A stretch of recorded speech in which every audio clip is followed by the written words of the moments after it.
ఈశ్వర స్వరూపమైన సభకి నమస్కారం. శ్రీరామాయణాంతర్గతమైనటువంటి సుందరకాండ పరమ ప్రఖ్యాతి వహించినటువంటి కాండ. ఎటువంటి ఆపదలు కలిగినప్పటికీ, ఎటువంటి క్లిష్ట సమయం ఏర్పడినప్పటికీ కూడా ఆ పరిస్థితిని అధిగమించాలి అనుకున్న వాళ్ళు పారాయణ చేసేటటువంటి కాండ సుందరకాండ. అలాగే ఉపాసన విషయమై అనేకమైనటువంటి రహస్యాలు తెలుసుకోవాలి అనేటటువంటి జిజ్ఞాస కలిగిన వారు చదివేటటువంటి కాండ సుందరకాండ. కేవలం పారాయణ చేసినంత మాత్రం చేత భగవంతుని యొక్క అనుగ్రహాన్ని తీసుకొచ్చి ఇవ్వగలిగినటువంటి కాండ సుందరకాండ. అసలు జాతకంలో మృత్యువు తరువుకొచ్చేస్తుంటే, ఏదో ప్రమాదం జరిగి అపమృత్యువు ఏర్పడవలసినటువంటి పరిస్థితిలో కూడా సుందరకాండ పారాయణ చేసిన, సుందరకాండ చదువుకున్న, సుందరకాండ విన్న తప్పకుండా అంత గొప్ప మృత్యువు కూడా తొలగిపోతుంది అనేటటువంటిది అనేక సందర్భాల్లో నిరూపణం చేసినటువంటి కాండ సుందరకాండ. అందుకే లోకంలో విజ్ఞులైనటువంటి వారు ఒక మాట చెప్తారు. అసలు వాంగ్మయంలో అత్యంత శక్తివంతమైనటువంటివి ఏవైనా ఉంటే రెండిటినీ చెప్తారు. ఒకటి సుందరకాండ, రెండు సౌందర్యలహరి. ఈ రెండిటి తర్వాతే ఏదైనా ఉంటుందేమో కానీ ఈ రెండిటి కన్నా కూడా ఇంకా శక్తివంతమైనటువంటిది, చదివినంత మాత్రం చేత, విన్నంత మాత్రం చేత ఎనలేని ప్రయోజనాన్ని చేకూర్చగలిగినటువంటి శక్తి కలిగినటువంటిది వేరొకటి ఉంటుంది అని అభిజ్ఞులైనటువంటి వారు ప్రతిపాదన చెయ్యలేదు. అంత శక్తివంతమైనటువంటి వాంగ్మయంతో, అటువంటి శ్లోకాలతో, మంత్రపూరితమైనటువంటి బీజాక్షరములతో కూడుకున్నటువంటి కాండ సుందరకాండ. పరమసుందరులైనటువంటి సీతారాముల్ని గుండెల్లో పెట్టుకుని తన సౌందర్యాన్ని అభివ్యక్తం చేసినటువంటి మహాసుందరుడిగా, హనుమ ఒక యోగి పుంగవుడిగా, ఆత్మదర్శనం చేసినటువంటి మహాపురుషుడిగా, ఒక వ్యక్తి జీవన ప్రస్థానంలో సంసారాన్ని తరించి చిట్ట చివర పరబ్రహ్మ దర్శనానికి, ఉపాసనలో అంతర్ముఖ ప్రయాణం ఎలా చేయాలనేటటువంటి మార్గానికి సోపానాలు పరిచిన కాండ కాబట్టి సుందరకాండ అని పేరు పెట్టారు. రామకథ చెప్పినా, సుందరకాండ చెప్పినా, సీతమ్మ గురించి చెప్పినా, ప్రత్యేకించి సుందరకాండ జరుగుతున్నప్పుడు హనుమ వచ్చి తీరుతారు. ఎందుకు వస్తారంటే, రామాయణంలో ఉత్తరకాండలో ఒక విషయం ఉంది. రామచంద్రమూర్తి అవతార పరిసమాప్తి చేస్తూ హనుమని అడిగారు, హనుమా నువ్వు కూడా నాతో వచ్చేస్తావా అని అడిగారు. అక్కర్లేదు, మీ నామము, మీ కథ ఎంతకాలం ఉంటుందో అంతకాలము నేను ఈ భూమి మీద ఉంటానన్నారు.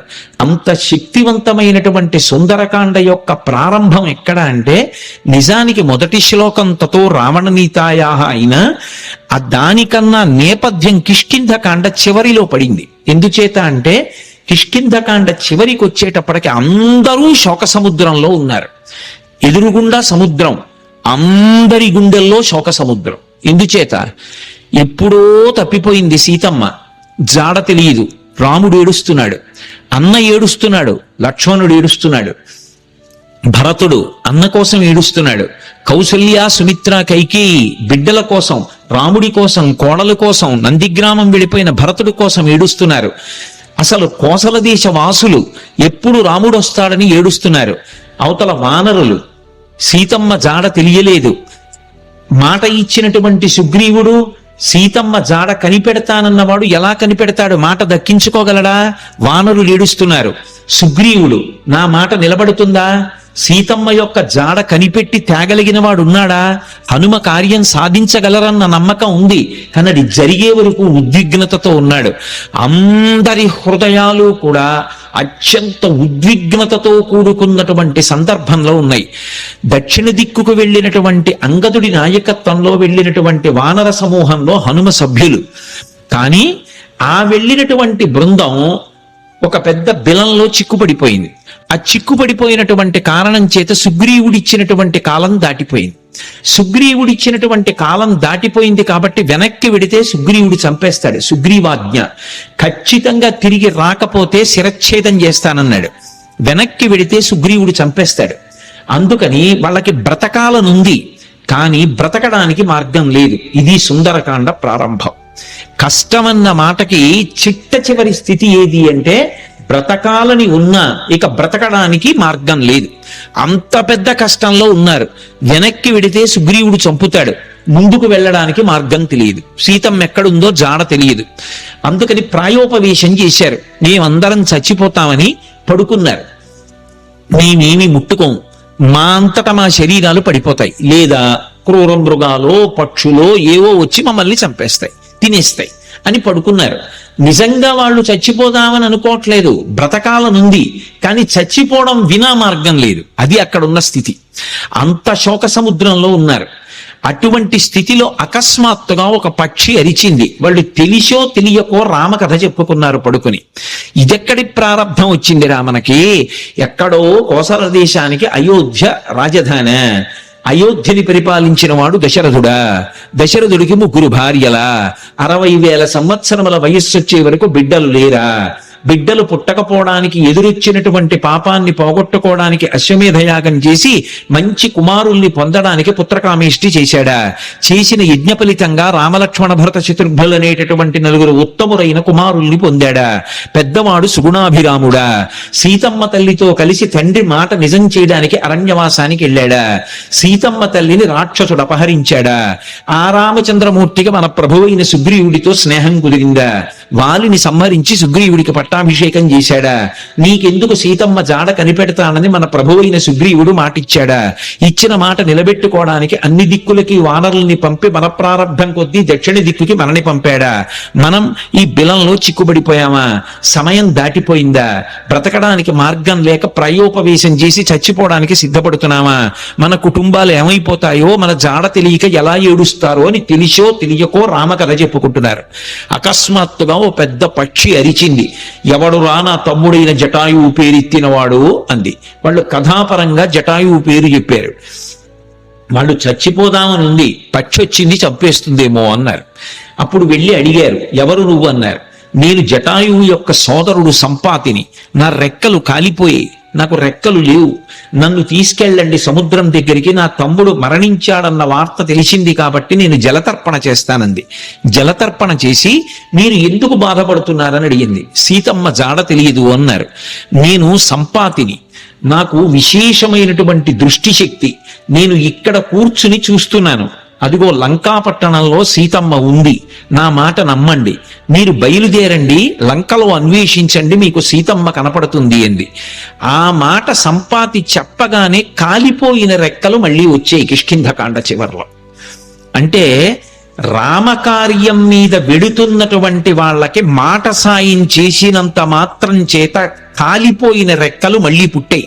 తెగిపోయిన రెక్క పెరగచ్చు, ఊడిపోయిన రెక్క మళ్ళీ అంటించచ్చు, ఏదో శస్త్రచికిత్స చేసి. అవి కాలిపోయాయి కాబట్టి ఇక మొలవో పక్షికి. కానీ అది చేసిన పని ఏమిటంటే రామకార్యం మీద వెడుతున్న వాళ్ళకి గుక్కెడు మంచినీళ్లు కాదు ఇచ్చింది, ఒక్క మాట సాయం చేసింది. మాట సాయం చేసినంత మాత్రం చేత కాలిపోయిన రెక్కలు వచ్చాయి. అంటే రామ కార్యం మీద వెడుతున్న వాళ్ళకి చేసేటటువంటి ఉపకారమునకు ఉండేటటువంటి బలం, రామ కథ తెలిసో తెలియకో చెప్పుకున్నంత మాత్రం చేత కలిగేటటువంటి ఫలం ఆవిష్కరించారు కిష్కింధకాండ చివరిలో. కాబట్టి ఇప్పుడు సంపాతి వాక్కులు విని వాళ్ళందరూ దక్షిణ సముద్రానికి ఉత్తర తీరంలో కూర్చున్నారు. 100 యోజనముల లవణ సముద్రాన్ని దాటి వెళ్ళాలి. ఎవరు 100 యోజనముల సముద్రాన్ని దాటి వెడతారు? అందరూ ఎవరి బలాన్ని వాళ్ళు చెప్తున్నారు. అందులో పెద్ద పెద్ద వానరులు ఉన్నారు. వాళ్ళందరూ ఏదో 30 అన్నారు, 40 అన్నారు, 50 అన్నారు, 60 అన్నారు, 70 అన్నారు. అంగదుడు అన్నాడు, నేను 100 యోజనములు దాటి లంకా పట్టణానికి వెడతాను, కానీ తిరిగి రాగలనో రాలేనో చెప్పలేనన్నాడు. అందరూ అంతమంది పరివారం ఉండగా, పరివారం ఇక్కడ కూర్చుంటే ప్రభువు వెళ్ళి కార్యం చేస్తుంటే ఇంకెందుకు ఈ పరివారం, అలా నువ్వు వెళ్ళకూడదన్నాడు పెద్దవాడు జాంబవంతుడు. మరి ఎవరు ఎడతారు? ఒక్క స్వామి హనుమ మాత్రం సముద్ర తీరంలో మిగిలిన వానరులకందరికీ దూరంగా కూర్చుని రామనామ జపం చేస్తున్నారు. ఎందుకని? ఆయనకి చిన్నతనంలో శాపం ఉంది. దేవతలందరూ ఇచ్చినటువంటి వరముల చేత విపరీతమైన బలం ఏర్పడిపోయింది.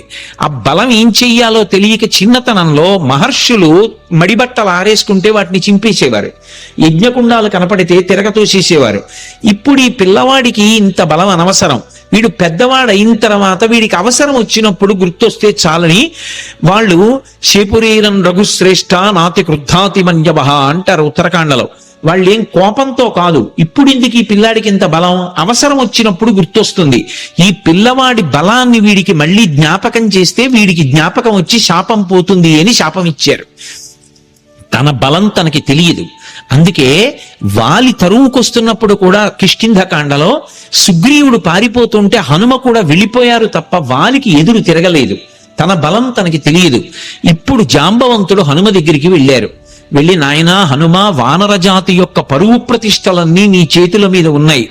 ఇంతటి బల సంపన్నుడవి. ఈ లోకంలో ముగ్గురున్నారు గమనవేగం ఉన్నవారు. అంత వేగంగా వెళ్ళగలిగినటువంటి ప్రాణి నాలుగవది లేదు. మొట్టమొదటి వాడు వాయుదేవుడు నీ తండ్రి, రెండవ వాడు గరుత్మంతుడు, మూడవ వాడు నువ్వు. ఇంతటి వేగం కలిగిన వాడివి, ఇంత బలం కలిగిన వాడివి, ఇంత బుద్ధిబలం ఉన్నటువంటి వాడివి, నువ్వు వానర జాతి పరువు ప్రతిష్టలో రామకార్యం ఆలోచించకుండా చేతకాని వాడిలా ఇలా కూర్చుంటావా? నీ తల్లి పుంజకస్థల, ఆమె అప్సరస. ఒకానొక శాపకారణం చేత ఈ భూమి మీద జన్మించింది. ఈ భూమి మీద జన్మించి నీ తండ్రి అయినటువంటి కేసరికి భార్య అయింది. ఆమెకి వాయుదేవుని యందు ఔరసపుత్రుడిగా జన్మించిన వాడివి. పుట్టగానే అపారమైనటువంటి వేగంతో సూర్యమండలం వైపు ప్రయాణం చేసి ఉదయిస్తున్న సూర్యబింబం తినే ఫలం అనుకుని వెళ్ళావు. ఇంద్రుడు వజ్రం పెట్టి కొడితే హనువులంటే నీ యొక్క దవడ సొట్టబడి కింద పడ్డావు కాబట్టి నీకు హనుమ అని పేరొచ్చింది. ఆ పేరు ఉంచుకోవాలి అని ఇంద్రుడు పరమ సంతోషంతో తన మెడలో ఉన్న పద్మాల మాల పైకెత్తి ఊపి, ఈ పిల్లవాడికి ఇంకొక పేరు ఉండకూడదు, నా వజ్రం చేత పుట్టిన పిల్లవాడిని కొడితే ఎడమ దవడ సొట్టబడింది కాబట్టి ఈ పిల్లవాడికి హనుమ అని పేరుంటుందన్నాడు. దేవతలందరూ తమ శక్తులు ధారపోశారు. నీ అంత శక్తివంతుడు లోకంలో ఇంకొకడు లేడు. ఇంతటి వేగం కలిగిన వాడివి, ఇంత శక్తి కలిగిన వాడివి, నువ్వు ఇలా కూర్చుంటావా? ఒకప్పుడు నాకు కూడా ఎంతో బలం ఉండేది. వామనమూర్తిగా శ్రీ మహావిష్ణువు ఈ భూమ్యాకాశములనన్నింటినీ ఆక్రమిస్తే ఇంతంతైవటుడు ఇంతయై వరుయుతానింతై అభోవీధిపై అంతై తోయద మండల గ్రమణ కల్లంతై ప్రభారాశిపై అంతై చంద్రునకంతయై ధ్రువునిపై అంతై మహర్వాటిపై అంతై సత్య పదోన్నతుండకుచు బ్రహ్మాండంత సంవర్ధయ్యి అని పెరిగిపోతే ఆ వామనమూర్తికి త్రివిక్రమావతారానికి 21 మార్లు ప్రదక్షిణం చేశాను నేను. కానీ ఇప్పుడు వృద్ధుణ్ణైపోయాను, బడలిపోయాను, 100 యోజనములు దాటలేను. కాబట్టి పిల్లవాడివి, శక్తివంతుడవు, నువ్వు శక్తి పుంజుకొని బయలుదేరాలని జాంబవంతుడు హనుమతో మాట్లాడి ఒక మాట అన్నాడు. హనుమాన్ హరిరాజస్య సుగ్రీవస్య సమోహ్యపి రామలక్ష్మణయోశ్చాపి తేజసాచ బలీనచ. జాంబవంతుడు రామాయణంలో ఏదైనా చెప్పాడు అంటే దానికి ఒక ప్రమాణం ఉంటుంది. ఎందుకంటే సృష్టికర్త అయిన బ్రహ్మగారు ఆవలిస్తే బ్రహ్మగారి అంశతో బయటికి వచ్చినటువంటి వాడు. ఆయన అంటున్నాడు, హనుమాన్ హరిరాజస్య, ఓ హనుమ, నువ్వు వానరులకంతటికీ కూడా రాజుతో సమానమైన వాడివి. పేరుకి సుగ్రీవుడు రాజు, కానీ సుగ్రీవుడి కన్నా నువ్వు ఏ విషయంలో తక్కువ కాదు. సుగ్రీవుడే కాదు, రామలక్ష్మణయోశ్చాపి తేజసాచ బలీనచ, రామలక్ష్మణులతో కూడా నువ్వు తేజస్సులో బలంలో సమానమైనటువంటి వాడివి. అటువంటి వాడివి ఇలా కూర్చుంటావా? ఉత్తిష్ట హర్షార్దూల హరిషార్దూల లంఘవస్య మహార్ణవం పరాహి సర్వభూతానాం హనుమన్యా గతిస్తవ. ఓ హనుమ, నీవు నీ బలాన్ని జ్ఞాపకాన్ని తెచ్చుకొని పైకి లేచి ఈ సముద్రాన్ని దాటు. నువ్వు దాటుతున్నప్పుడు ఈ బ్రహ్మాండంలో ఉన్నటువంటి సమస్త భూతములు ఆశ్చర్యపోతాయి నీ గమన శక్తిని చూసి. ఆశ్చర్యపోయి భూతకోటి అంతా లేచి నిలబడి నమస్కరిస్తుంది. అంత వేగంతో వెళ్ళగలిగిన వాడివి. అటువంటి వాడివి ఇలా కూర్చోకూడదు. వానర జాతి పరువంతా నీ చేతిలో ఉంది. నువ్వు ఇవాళ వెళ్ళి సీతమ్మ దర్శనం చేసి వచ్చి ఆమె జాడ తీసుకొస్తే మనం వెళ్ళి మళ్ళీ సుగ్రీవుడికి చెప్తే, సుగ్రీవుడు రాముడికి చెప్తే, రాముడి వలన ఉపకారం పొందినటువంటి సుగ్రీవుడు ప్రత్యుపకారం చేశాడనేటటువంటి మాట నిజమవుతుంది. లేకపోతే మన ప్రభువు పరువు పోతుంది. ప్రభువు చేత పరిపాలింపబడిన వానర జాతి పరువు పోతుంది. ఇంతమంది పరువు నీ చేతిలో ఉంది. ఇంతమంది శోకాన్ని పోగొట్టగలిగిన వాడివి నువ్వే. నాయనా లే అని ఒక్కసారి ప్రచోదనం చేస్తే శాప విమోచనం అయిపోయింది. తెలియక ఒక మాట అంటుంటారు, హనుమకి తన బలం గుర్తు చెయ్యాలని. మనం ఇప్పుడు జ్ఞాపకం చెయ్యక్కర్లేదు. ఎప్పుడో కిష్కింధకాండ చివరిలో సుగ్రీవుడు చేసినటువంటి స్తోత్రం చేత హనుమ యొక్క ఆ శాపమంతా విమోచనం అయిపోయింది. వెంటనే ఆయన తన బలాన్ని తాను జ్ఞాపకానికి తెచ్చుకొని మహేంద్రగిరి మీదకి ఎక్కుతూ అక్కడ నిలబడి ఒక మాట చెప్పారు. నా బలం నాకు జ్ఞాపకానికి వచ్చింది. నాతో సమానంగా వెళ్ళగలిగినటువంటి వాళ్ళు ఇద్దరే. ఒకటి నా తండ్రి వాయుదేవుడు, రెండు గరుత్మంతుడు. నేను ఎంత వేగంగా వెడతానంటే సూర్యుడు ఉదయాద్రి మీద ఉదయించి ప్రయాణం ప్రారంభం చేసినప్పుడు సూర్యుడితో పాటుగా ప్రయాణం ప్రారంభం చేసి సూర్యుడు మధ్యాహ్నానికి ఆకాశం మధ్యలోకి వచ్చేటప్పటికి నేను పశ్చిమాద్రికి వెళ్ళి పశ్చిమాద్రిని ముట్టుకుని మళ్ళీ తిరిగి వచ్చి మధ్యాహ్నం సూర్యబింబాన్ని కలవగలను. అంత వేగంతో వెళ్ళగలను. సముద్రం మీద నేను వెడుతున్నప్పుడు నా వేగాన్ని తట్టుకోలేక నా తొడల యొక్క వేగానికి సముద్రాన్నంతటినీ చాప చుట్టినట్టు చుట్టి నీటిని పైకెత్తి తీసుకుపోగలను. ఆకాశంలో ఉండేటటువంటి మేఘములనన్నిటినీ కూడా నా భుజముల చేత కట్టకట్టి ఈడ్చేయగలను. ఈవలి ఒడ్డున నిలబడి ఆవలి ఒడ్డుని నా చేతితో స్పృశించగలను. పర్వతములను పైకెత్తి ఆడి వాటిని చూర్ణములను చెయ్యగలను. ఈ భూమినంతటినీ చుట్టుతాను. సముద్రాలన్నింటినీ కూడా కలచివేసి అవి తమ చెలియల కట్టలు దాటి ప్రవహించేలా చెయ్యగలను. అంతటి శక్తివంతుడనన్న విషయం నాకు అర్థమైంది. ఇప్పుడు నేను లంకాపట్టణానికి బయలుదేరుతున్నాను, మీరు నిశ్చింతగా ఉండండి మహేంద్రగిరి మీద నిలబడి సవేగవాన్ వేగ సమాహితాత్మ హరిప్రవీర పరవీరహంత మనస్సమాధాయ మహానుభావో జగామలంకాం మనసా మనస్వీ అని పూర్తి చేశారు మహర్షి కిష్కింధకాండ. ఆ హనుమ ఇంకా లంకాపట్టణానికి తన శరీరంతో వెళ్ళాలి. కానీ ఆయన అత్యంత ఉత్సాహంతో తన మనసుతో ఏనాడో చేరిపోయారు లంకాపట్టణానికి. శోకం అన్నది ఎక్కడుంటుందంటే మనసులో ఉంటుంది. ఆ శోకం పోవడానికి మార్గం ప్రయత్నం ఎక్కడుంటాయంటే మనసులోనే ఉంటాయి. ఆ మనసు పరిపుష్టం కావాలంటే, మళ్ళీ అటువంటి తేజస్సుని పుంజుకోవాలంటే, ఎంత కష్టాన్నైనా దాటగలగాలంటే హనుమ యొక్క అనుగ్రహంతో, సీతారాముల అనుగ్రహంతో మనసు ప్రచోదనం పొందాలంటే సుందరకాండ చదవండి అని చెప్తారు. ఇంతమంది వానరులు ఉత్తర తీరంలో నిలబడిపోతే ఒక్క హనుమ మాత్రం ఎంత ఉత్సాహంగా వెడుతున్నారంటే శత్రుపురానికి మనసుతో ఆయన చేరిపోయారు. ఇక శరీరంతో వెళ్ళాలంతే. అంత అద్భుతమైనటువంటి రీతిలో ప్రయాణం చేయడానికి ఆ మహేంద్రగిరి మీద నిలబడినటువంటి స్వామి హనుమ యొక్క స్థితిని ఆవిష్కరిస్తూ సుందరకాండ ప్రారంభం అవుతుంది. ప్రారంభం చేస్తూ మొదటి శ్లోకంలో మహర్షి అంటారు, తతో రావణనీతాయా సీతాయా శత్రుకర్షణ ఈశ పథమన్వేష్టం చారణాచరితే పథి. చారణలు ప్రయాణం చేసేటటువంటి మార్గం ఏదుందో ఆ మార్గంలో ప్రయాణం చేసి రావణుడి చేత అపహరింపబడినటువంటి సీతమ్మ జాడ కనిపెట్టడానికి స్వామి హనుమ శత్రుకర్షణుడై సంకల్పమును చేసి ఉన్నారు. ఎవ్వరూ చెయ్యలేనటువంటి సంకల్పం. అవతల దుర్నిరీక్షుడైనటువంటి రాక్షసుడు, అపారమైనటువంటి తపస్సు చేసినవాడు, కాంచనలంకకి అధిపతి, 100 యోజనముల సముద్రాన్ని దాటి వెళ్ళాలి. ఆవలి ఒడ్డున దిగిన దగ్గర నుంచి విచ్చుకత్తులు పట్టుకుని రాక్షసులు నిలబడతారు. ఎవడి తేజస్సు చూసినంత మాత్రం చేత యమధర్మరాజు గారు కూడా కాకిలో దూరి పారిపోయాడో అంతటి మహాతేజస్ సంపన్నుడు. తన జీవితం మొత్తం మీద రామచంద్రమూర్తి చేతిలో చనిపోకముందు అతను ఓడిపోయింది ఇద్దరి చేతిలోనే.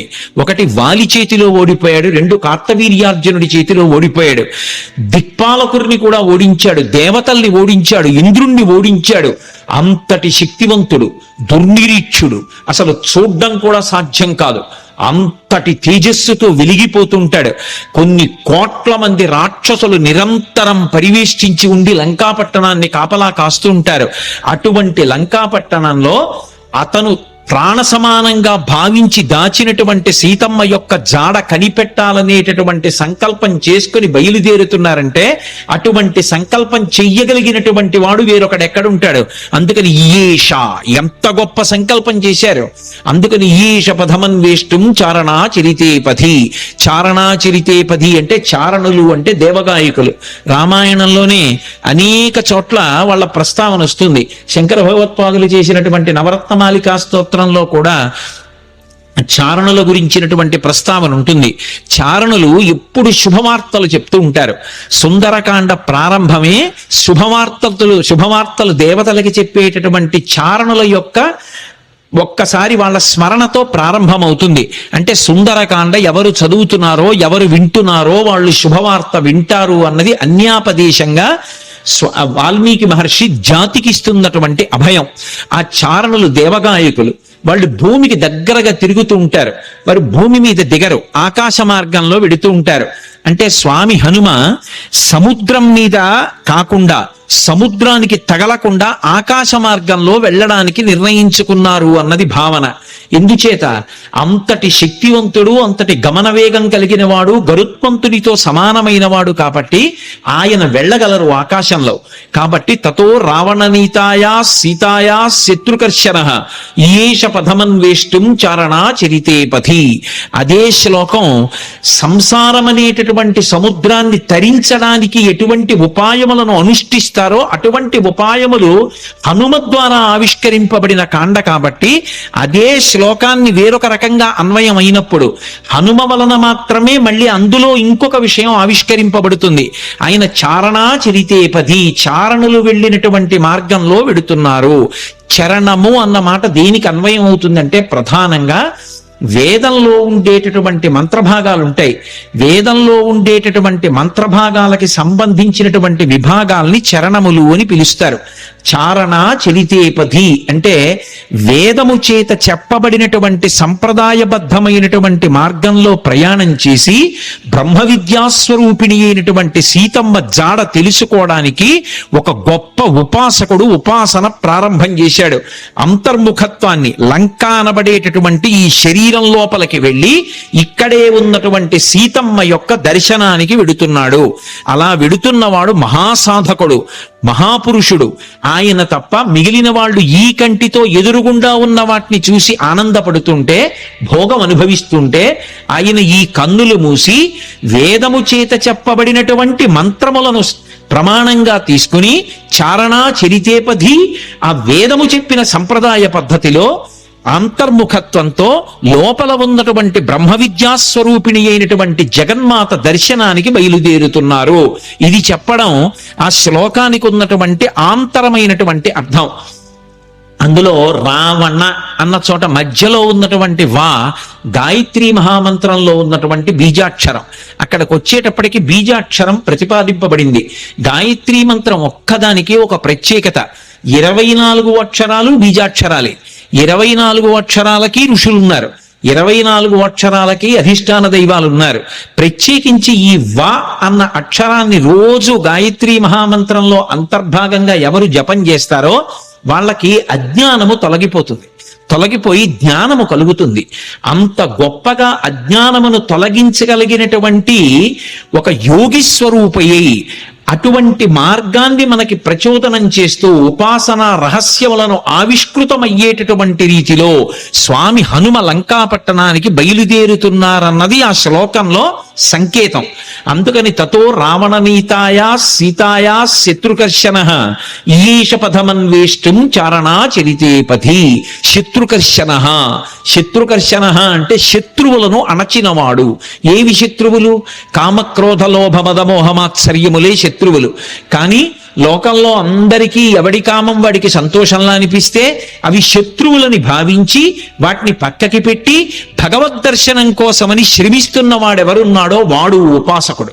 అందుచేత ఆయన శత్రుకర్షణుడైనటువంటి హనుమ బయలుదేరుచున్నారు. ఈ శ్లోకంలో గొప్ప విషయం ఏమిటంటే అసలు ఎప్పుడూ రామాయణం వినని వాడికి ఈ శ్లోకంతో కథ మొదలు పెట్టారనుకోండి, అందులో హనుమ పేరు లేదు. మీరు పూర్వాపరాలు చెప్తే తప్ప ఎవరు బయలుదేరుతున్నారో తెలియదు. కానీ ఈ జాతి గొప్పతనం ఏమిటంటే రామాయణం తెలియని వారు ఉండరు కాబట్టి హనుమ బయలుదేరుతున్నారు అని నేను చెప్పేసేయచ్చు. యథార్థంగా ఆలోచిస్తే అందులో ఎక్కడుంది హనుమ పేరు?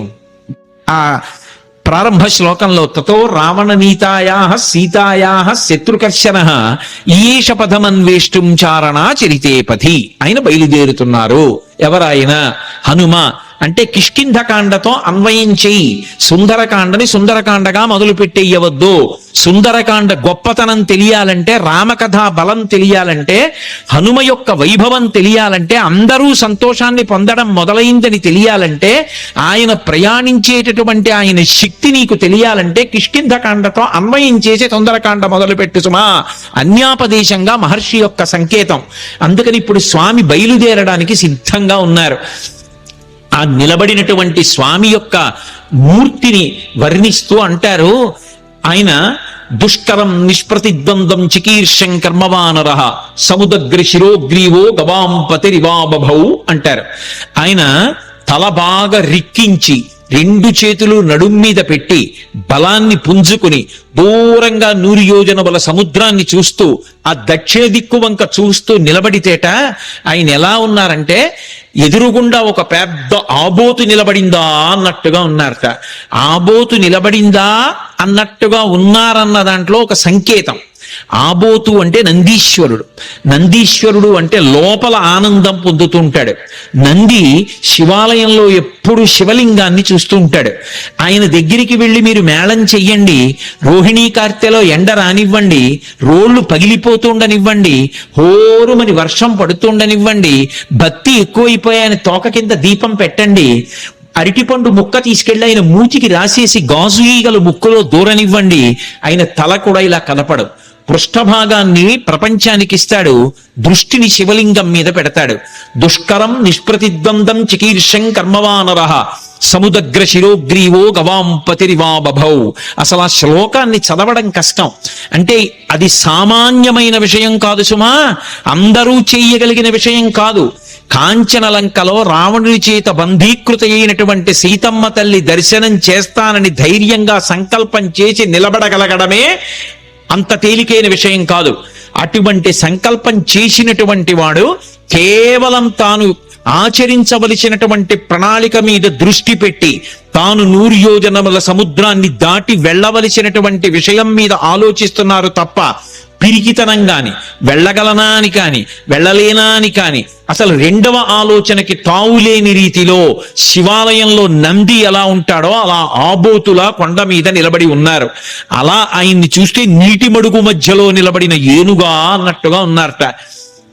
దుష్కరం నిష్ప్రతిద్వంద్వం చికీర్షం కర్మవానర సముదగ్ర శిరోగ్రీవో గవాంపతిరివా బభౌ అథ వైడూర్యవర్ణేషు శద్వలేషు మహాబలః ధీర సలిలకల్పేషు విచచార యథాసుఖం అంటారు మహర్షి.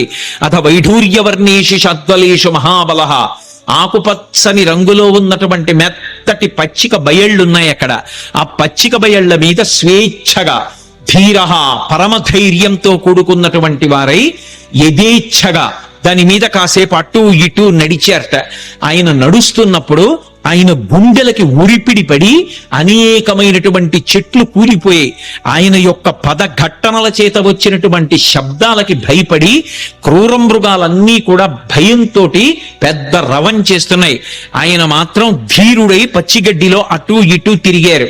అంటే లౌకికమైనటువంటి భోగములను త్రోసిరాజని శరీరం ఎంత క్లేశం పొందినా ఒకప్పుడు పాతాళలింగం దగ్గర కూర్చుని ధ్యానం చేస్తున్నటువంటి భగవాన్ రమణుల తొడల కింద తేళ్లు జర్రిలు చేరి కరి చేస్తే నెత్తురు కారిపోయి మాంసం బయటికి వచ్చి అట్టలు కట్టినా స్పృహ లేక అన్ని భోగములను విసర్జించి కటిక చీకట్లో ముళ్ళకంపల్లో భగవద్ దర్శనాన్ని అపేక్షిస్తూ ధ్యానమనందు నిలబడిపోయినటువంటి భగవాన్ రమణుల యొక్క స్థితి ఎలా ఉంటుందో అలా సమస్త భోగములను త్రోసిరాజని శరీరం ఎంత క్లేశపడినా భగవద్ దర్శనాభిలాషి అయి ఆ లంకాపట్టణాన్ని చేరడానికి సీతామాత దర్శనానికి ఉద్యుక్తులవుతున్నటువంటి హనుమ యొక్క ఆ తిరుగులేనటువంటి విశ్వాసమునకు ఆయన యొక్క నిర్ణయానికి ప్రతీకగా నిలబడినటువంటి ఆ బాహ్య స్థితిని ఆవిష్కరిస్తుంది శ్లోకం.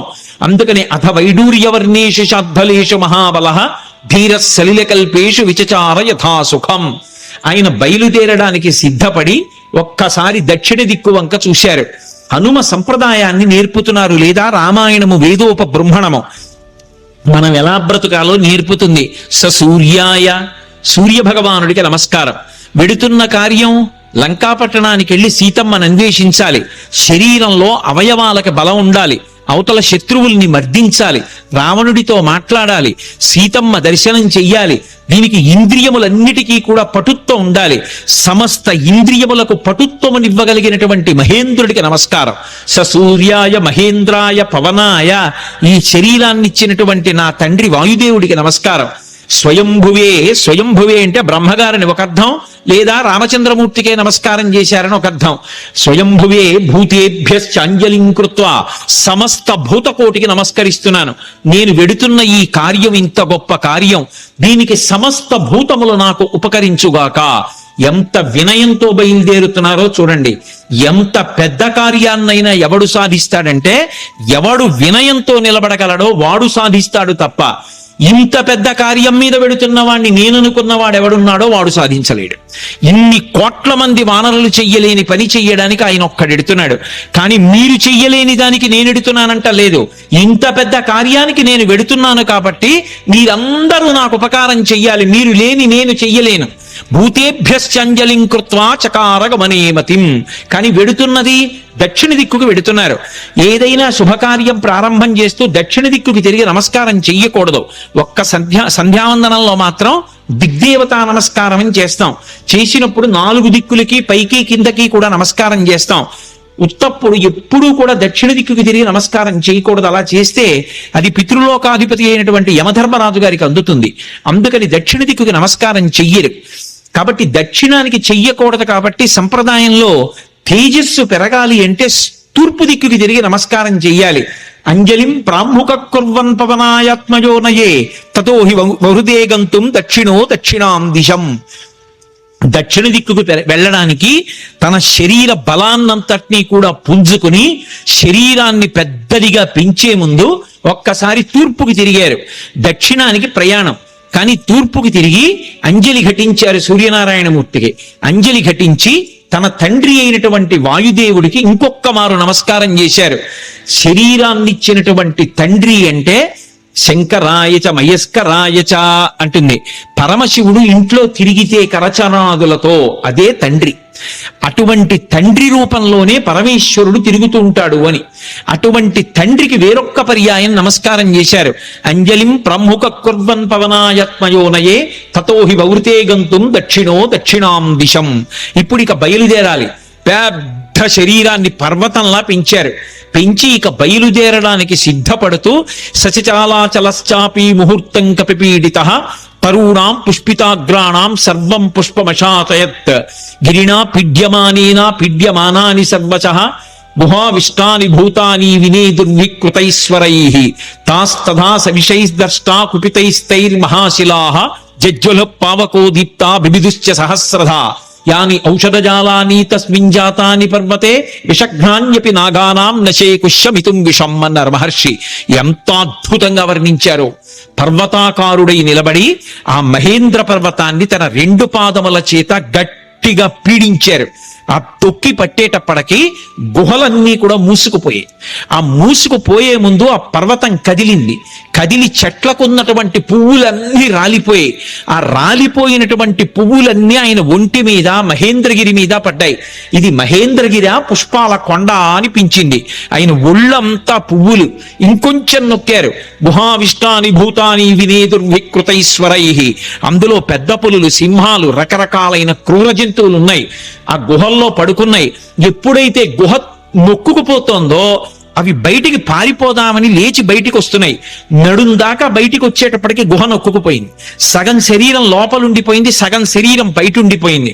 అప్పటి వరకు ప్రశాంతంగా ఉన్నటువంటి మహేంద్రగిరి ఒక్కసారి క్రూర మృగాల యొక్క పెద్ద పెద్ద అరుపులతో కొండంతా నిండిపోయింది. ఉత్తర క్షణం ఆశ్చర్యపోయారు. ఏమైంది ఈ కొండకి?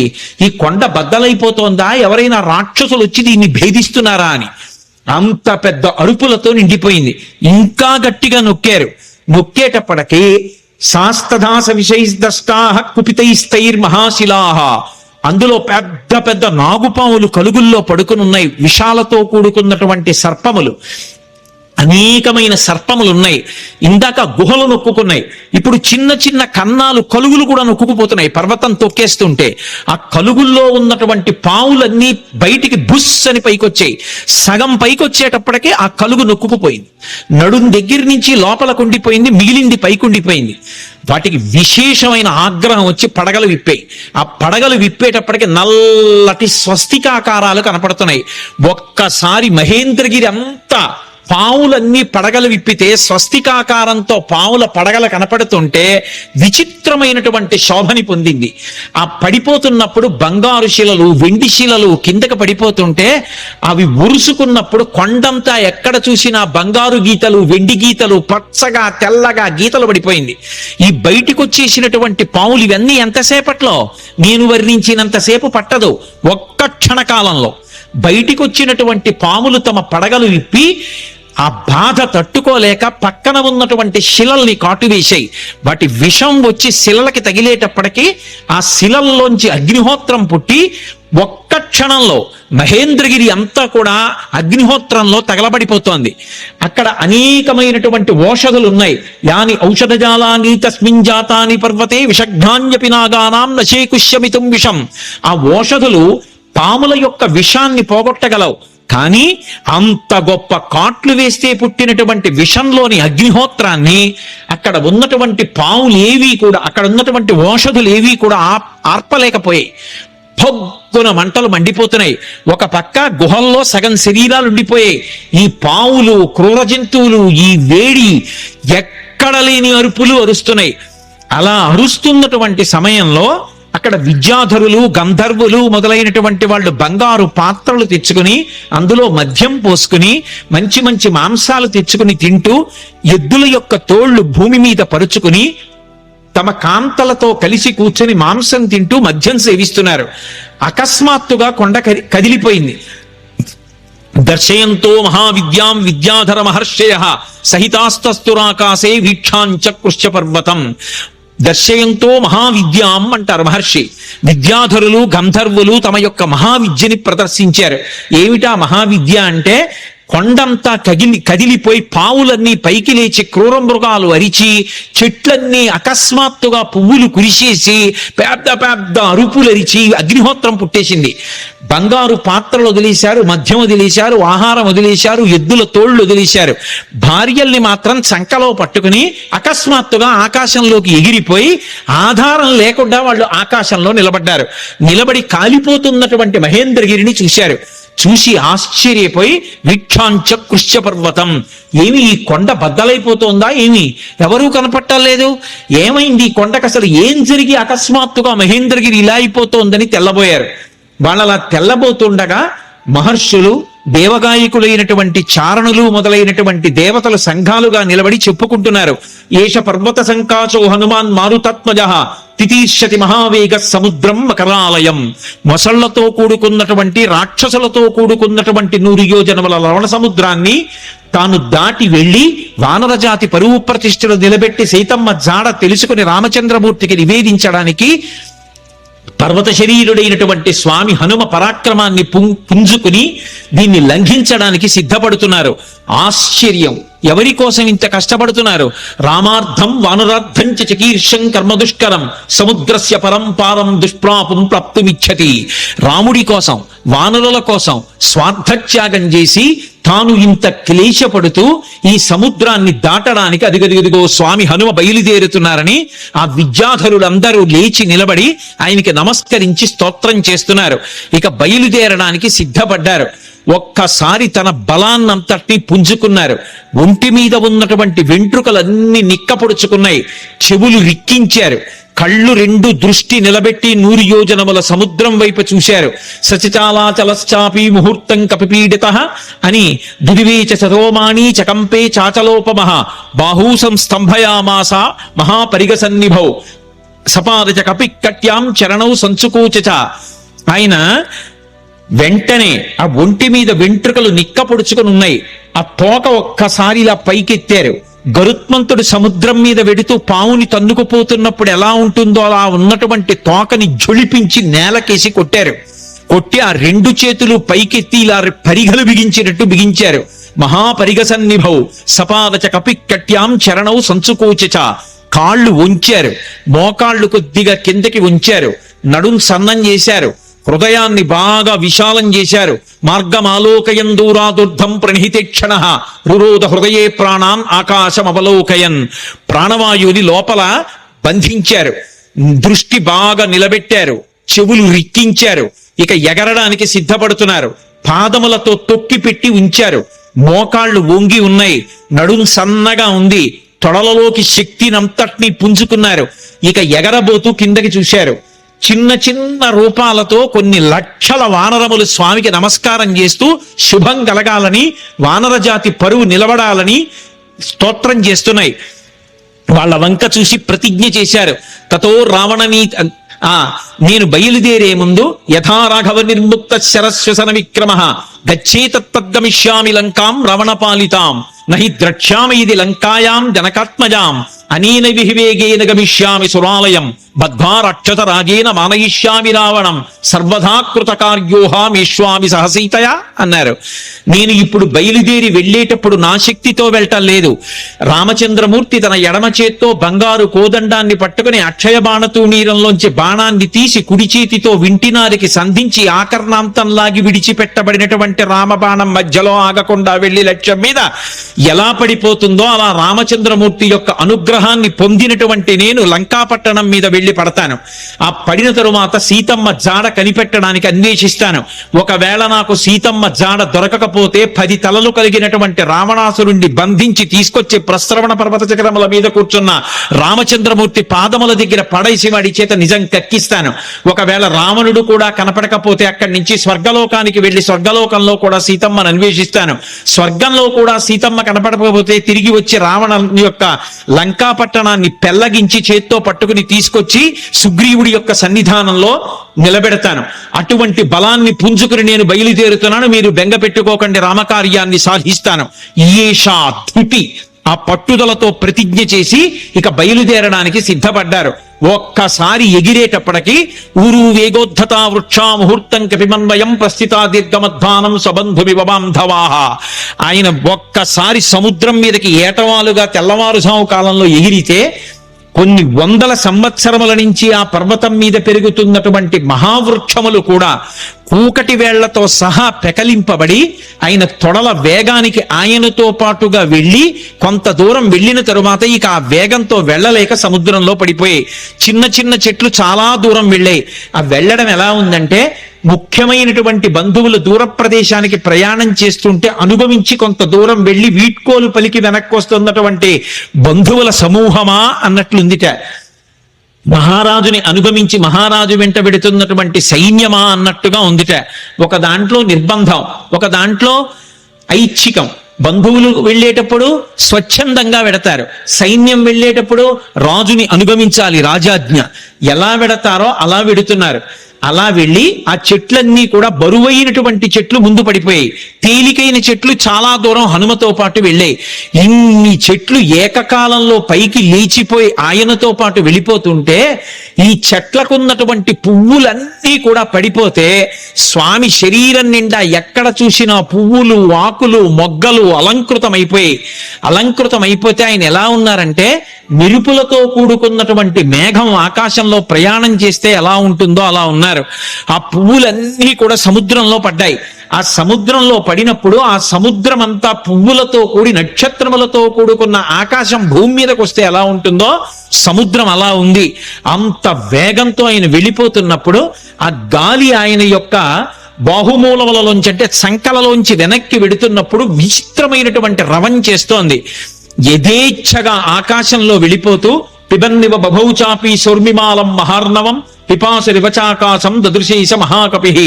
ఆయన ఆ వెడుతున్నప్పుడు ఎలా ఉందంటే ఇలా పైకి చూస్తే మెరుపుల ముద్ద వెళ్ళిపోతున్నట్టుగా ఆకాశాన్ని ఎవరో తాగేస్తున్నారా అన్నట్టుగా ఉంది.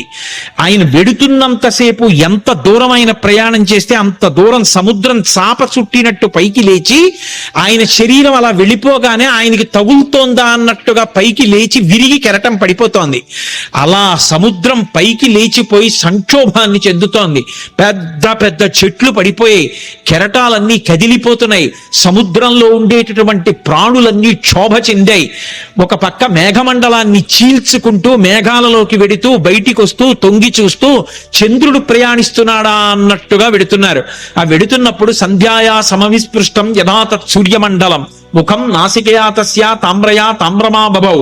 ముందు నుంచి చూస్తే ఎర్రటి ముఖం, పగడాల ముద్దలా ఉన్నటువంటి ఎర్రటి మూతి, వెనకాల చూస్తే గైరికాది ధాతువులతో ఉన్నటువంటి పర్వతం బద్దలైతే జేగురు రంగులో ఎలా ఉంటుందో అటువంటి పృష్ఠభాగం, ఆ తోక చూస్తే ఇలా స్తంభంలా నిలబెట్టారు. ఇంద్రధ్వజానికి పూజ చేసినప్పుడు ఇంద్రధ్వజాన్ని ఎలా నిలబెడతారో అలా నిలబెట్టారు. అప్పుడప్పుడు ఆ తోకని ఉంచి విసురుతున్నారు. అది ఎలా ఉందంటే గరుత్మంతుడు సముద్రం మీద వెడుతూ ఒక పావుని నోట కరచుకొని వెడుతున్నప్పుడు అది గింజుకుంటే ఎలా ఉంటుందో ఆ తోక తిరగడం అలా ఉంది. ఒక్కొక్కసారి ఆ తోకని ఇలా ఉంచి తల మీద పెడుతున్నారు. ఆకాశంలో ఒక పెద్ద ఇంద్రధనస్సు ఏర్పడిందా అన్నట్టుగా ఉంది. ఆయన అలా వెడుతుంటే దూరం నుంచి ముందు నుంచి చూస్తే ఎలా ఉన్నారంటే పిబన్నివ భవౌచాపి సౌర్మిమాలం మహార్ణవం పిపాసు రివచాకాశం దదృశేష మహాకపి. ఆ దూరం నుంచి పర్వతస్థా వివానలౌ, ఆ రెండు కళ్ళు కూడా ఎక్కడో పర్వతంలో చీకటిగా ఉన్న చోట రెండు నెగళ్ళు వేస్తే ఆ రెండు నెగళ్ళు రెండు అగ్నిహోత్రాలు రగులుతుంటే ఇక్కడి నుంచి చూస్తే ఎలా ఉంటాయో పచ్చగా ఉన్నటువంటి ఆయన కళ్ళు అలా ఉన్నాయి. అలా వెళ్ళిపోతున్నారు. ఆ వెళ్ళిపోతున్నప్పుడు అకస్మాత్తుగా సముద్ర జలాలన్నీ కూడా ఇలా చాప చుట్టినట్టు పైకి లేచి పడిపోతుంటే ఆ సముద్రంలో ఉన్నటువంటి ప్రాణులన్నీ ఒక్కసారి కనపడ్డాయి. తిమివక్రజుషాహ కూర్మాహ దృశ్యంతే వివృతాస్తథా వస్త్రాపకర్షకేణేవ శరీరాణి శరీరిణాం అంటారు మహర్షి. ఒక వ్యక్తి బట్ట కట్టుకుని పడుకుని నిద్రపోతుంటే పెద్ద గాలి అతని మీదకొస్తే బట్ట పైకి లేచిపోతే శరీరావయవములన్నీ ఎలా కనపడతాయో అలా ఎప్పుడూ సముద్రం అడుగున ఉండేటటువంటి ప్రాణులు ఎవ్వరికీ ఎప్పుడూ కనపడనివి హనుమ చేస్తున్నటువంటి గమన శక్తికి చాప చుట్టినట్టు పైకి ఇలా లేచిపోతే తరంగం కింద లోపల ఉన్నటువంటి పెద్ద పెద్ద చేపలు, చిన్న చిన్న చేపలు, ఎండ్రకాయలు, తాబేళ్లు, మొసళ్ళు అన్ని ఒక్కసారి వెలుతురులో కనపడుతున్నాయి అనుకునేటప్పటికీ చప్పుడుతో ఈ కెరటం వెళ్ళి మళ్ళీ పడిపోతోంది. ఆ కెరటం మళ్ళీ పడిపోతుంటే సముద్రం అంతా కలయి తిరిగిపోతోంది. అలా కలయి తిరిగిపోతుండగా నిర్భయంగా క్రీడిస్తున్నవాడు ఎలా ఉంటాడో అలా ఆకాశ మార్గంలో గమనం చేసి వెళ్ళిపోతున్నారు. అద్భుతమైన ప్రయాణం. నిజంగా శాబ్దిక ప్రత్యక్ష ప్రసారం చేశారు వాల్మీకి మహర్షి. సుందరకాండ ప్రథమ సర్గ చదువుతుంటే మన కళ్ళ ముందు కనపడుతుంది ఆయన వెడుతున్నటువంటి తీరు. ఆ మబ్బుల్లోంచి ఏదో ఒక బంగారు ముద్ద వెళ్ళిపోతుందా అన్నట్టుగా, చంద్రబింబం మబ్బుల్లోంచి ప్రయాణం చేస్తోందా అన్నట్టుగా వెళ్ళిపోతుండగా సముద్రుడు చూసి వెంటనే మైనాకుణ్ణి పిలిచి అన్నాడు. మైనాకుడు బంగారు శిఖరములతో ఉంటాడు. ఆయన యొక్క గర్భంలోనే ఉన్నాడు, సముద్ర గర్భంలో. ఆయనతో అన్నాడు, అహమిక్ష్వాకునాథేన సగరేణ వివర్ధత ఇక్ష్వాకు సచివశ్చాయం నావసీదితుమర్హతి. ఇది రామాయణం చదువుకున్నటువంటి జాతి యొక్క లక్షణాన్ని మహర్షి జ్ఞాపకం చేస్తున్నారు. నేను సముద్రుణ్ణి. ఈ భూమి మీద సముద్రాలు ఎలా ఏర్పడ్డాయో తెలుసా? ఇక్ష్వాకు వంశంలో పుట్టినటువంటి సగర చక్రవర్తి యొక్క కుమారులు 60,000 మంది సగరులు ఈ భూమిని గోతులు తవ్వితే గోతులలోకొచ్చి నిలబడినటువంటి జలములకు సాగరములని పేరొచ్చింది. మేము ఏర్పడ్డాము అంటే దానికి కారణం అదిగో ఇక్ష్వాకు వంశంలో పుట్టిన సగర చక్రవర్తి. ఇవాళ ఆ ఇక్ష్వాకు వంశంలో పుట్టినటువంటి రామచంద్రమూర్తి యొక్క భార్య జాడ తెలియక ఆపద పొందితే రాముడికి సహాయం చెయ్యాలి అని ఆయన యొక్క సచివుడైనటువంటి స్వామి హనుమ నిరాధారమైనటువంటి ఆకాశ మార్గంలో ప్రయాణం చేసి వెడుతున్నారు. మేము ఏర్పడడానికి కారణం ఇక్ష్వాకు వంశంలో పుట్టిన సగరుడు అయితే ఆ ఇక్ష్వాకు వంశంలో పుట్టిన రాముడికి కష్టం వచ్చినప్పుడు కష్టం తీర్చడానికి వెడుతున్న హనుమకి ఉపకారం చెయ్యాలి కదా. నువ్వు నాలో ఉన్నావు కదా, నా నీళ్లు తాగడానికి పనికిరావు, ఉప్పు నీరు. కానీ నీ ఎందు పర్వతములు ఉన్నాయి, ఆ పర్వతాల్లో చెట్లున్నాయి, చెట్లల్లో అనేకమైన తేనెపెట్లున్నాయి, కందమూలాలున్నాయి. ఒక వానరానికి అంతకన్నా ప్రీతికరమైనది ఏది ఉంటుంది? నువ్వు పైకి లేస్తే ఒక్కసారి ఆయన విశ్రమించి కాస్త తేనె తాగుతారు, కాసిని కందమూలాలు తింటారు, తర్వాత ప్రయాణం చేస్తారు. అటువంటి మహానుభావుడు ఎడుతున్నప్పుడు మనం ఆయనకి కించిత్ ఉపకారం చెయ్యకపోతే ఎంత దోషం చేసినట్టు. పాతాళ శాప్రమేయస్య ద్వారమావృత్య తిష్టసి తిర్యగోత్వమలశ్చైవ శక్తిస్తే శైలవర్ధితం. నువ్వు ఈ సముద్రంలో పడిపోయినప్పుడు పాతాళలోకం నుంచి రాక్షసులు పైకొచ్చేటటువంటి బిలానికి అడ్డంగా పడ్డావు ద్వారానికి. కాబట్టి రాక్షసులు పైకి రాలేరు. కానీ నీకు ఒక శక్తి ఉంది, నువ్వు పైకి పెరగలవు, పక్కలకి పెరగలవు, కిందకి వెళ్ళగలవు. కాబట్టి పైకి లే. స్వామి హనుమ వస్తున్నారు, తొందరగా లే. ఎందుకో తెలుసా? కర్తవ్యమకృతం కార్యం సతాం మన్యుముదీరయేత్. ఆర్షవాక్కు అద్భుతమైన విషయాన్ని చెప్తున్నారు. మహాత్ములకు కోపం రాదు. కానీ అటువంటి మహాత్ములు కూడా కోపగిస్తారు. ఎప్పుడు కోపగిస్తారో తెలుసా? చెయ్యవలసిన పని చెయ్యడం కాదు, చెయ్యవలసిన పని చెయ్యవలసిన సమయానికి చెయ్యకపోతే మహాత్ములకు కూడా ఆగ్రహం వస్తుంది. అందుకని ఆయన దాటిపోక ముందు నువ్వు లేవాలి. అయ్యో నాకు తెలిసి లేచేటప్పటికి ఆయన వెళ్ళిపోయారు అనకూడదు. ఆయన రాకముందు లేచి నిలబడాలి. మహాత్ములు వచ్చేటప్పటికి సిద్ధంగా ఉండాలి. అందుకని వారు రాకముందు లేచి నిలబడు, అంజలి ఘటించు, స్వాగతం పలుకు, పలికి ఆయనకి విశ్రాంతికి స్థానం కల్పించు అనగానే మైనాక పర్వతం సముద్రాన్ని చీల్చుకుని ఒక్కసారి పైకి లేచింది. వచ్చేస్తున్నారు హనుమ ఆకాశ మార్గంలో. అకస్మాత్తుగా ఆ శిఖరముల మధ్యలో బంగారం ఉంటుంది. బాలసూర్యుని యొక్క కిరణములు పడి తెల్లవారుజాము కాలమేమో మరింత శోభిస్తోంది. ఆకాశం అంతా బంగారు వర్ణం పొందేసింది. అకస్మాత్తుగా సముద్రంలోంచి శిఖరములు లేచాయేమో, సముద్రం రంగంతా కూడా బంగారు రంగు అయిపోయింది. ఆ శిఖరములు పైకి లేచాయి.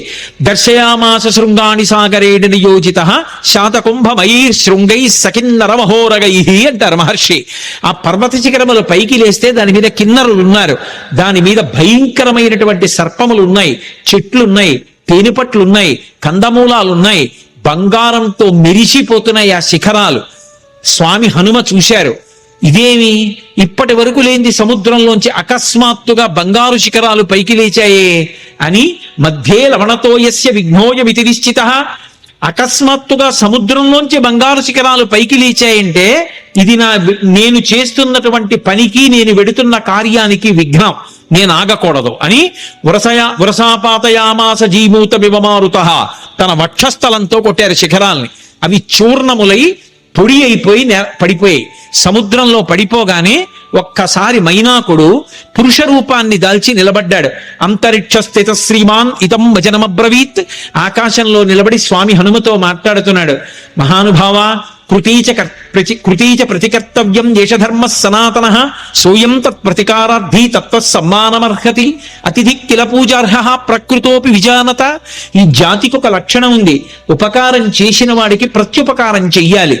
ఒక ఉపకారాన్ని పొంది తిరిగి ప్రత్యుపకారం చెయ్యకుండా ఉపకారాన్ని మరిచిపోయిన వాడు ఎవరుంటాడో వాడు కృతజ్ఞుడు. అటువంటి కృతజ్ఞుడికి నిష్కృతి లేదు. కిష్కింధకాండలో కూడా స్వామి లక్ష్మణుడు అంటాడు, బ్రహ్మఘ్నీచ సురాపేచ చోరే భగ్న వ్రతీ తథా నిష్కృతి విహితా సిద్ధి కృతఘ్నో నాస్తి నిష్కృతి. బ్రహ్మహత్య చేసిన వాడికి, దొంగతనం చేసిన వాడికి, సురాపానం చేసిన వాడికి, ఒక వ్రతం చేస్తానని నీళ్లు ముట్టుకుని కూడా వ్రతం చెయ్యకుండా వ్రతభంగం చేసిన వాడికి ప్రాయశ్చిత్తం ఉందేమో కానీ చేసిన ఉపకారాన్ని మరిచిపోయి కృతజ్ఞుడై బ్రతికేటటువంటి వాడికి మాత్రం నిష్కృతి లేదంటాడు. కాబట్టి కృతీచ ప్రతికర్తవ్యం దేశధర్మ సనాతన. ఉపకారం చేసిన వాడికి ఉపకారం చెయ్యొద్దు. నేను సముద్రంలో దాక్కున్నాను, దాక్కోవడానికి నాకు అవకాశం ఇచ్చి సముద్రుడు ఉపకారం చేశాడు. అంతేకాదు నీ తండ్రి నాకు ఉపకారం చేశాడు. ఒకానొకప్పుడు పర్వతాలకన్నిటికీ కృతయుగంలో రెక్కలుండేవి. పర్వతములు ఎగిరి వెళ్ళి ఎక్కడ కావాలంటే అక్కడ దిగేవి. అలా దిగుతున్నప్పుడు గ్రామాలకి గ్రామాలు, మునివాటికలు నశించిపోతుండేవి. అందరూ హాహాకారాలు చేస్తే దేవేంద్రుడు తన వజ్రాయుధంతో పర్వతాలకు ఉండేటటువంటి రెక్కలు తరిగేశాడు. అలా తరిగేస్తున్నప్పుడు నా రెక్కలు కూడా తరిగేస్తాడని నేను భయపడి భయంతో రెక్కలు ఉన్నా ఎగరలేక ఉండిపోయాను. అప్పుడు నీ తండ్రి వాయుదేవుడు చూశాడు, మిత్రత్వాన్ని పాటించి అయ్యో రెక్కలున్నా ఎగరలేకపోతున్నాడని నన్ను ఎత్తి ఇంద్రుడికి కనపడకుండా తీసుకొచ్చి సముద్రంలో పడేశాడు. నేను వెళ్ళి రాక్షసుడు పైకొచ్చేటటువంటి బిలమార్గానికి అడ్డుగా పడ్డాను. ఇంద్రుడు ఓరకంట చూసి పోనీలే భయంతో కదలడు కాబట్టి బిలమార్గం మూసుకుంది, రాక్షసులు పైకి రారు, ఉభయత్రా ఉపకారం జరుగుతుందని ఊరుకున్నాడు.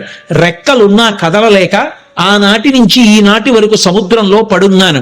నీ తండ్రి వాయుదేవుడు నాకు ఉపకారం చేశాడు. ఆ తండ్రికి కొడుకువి నువ్వు.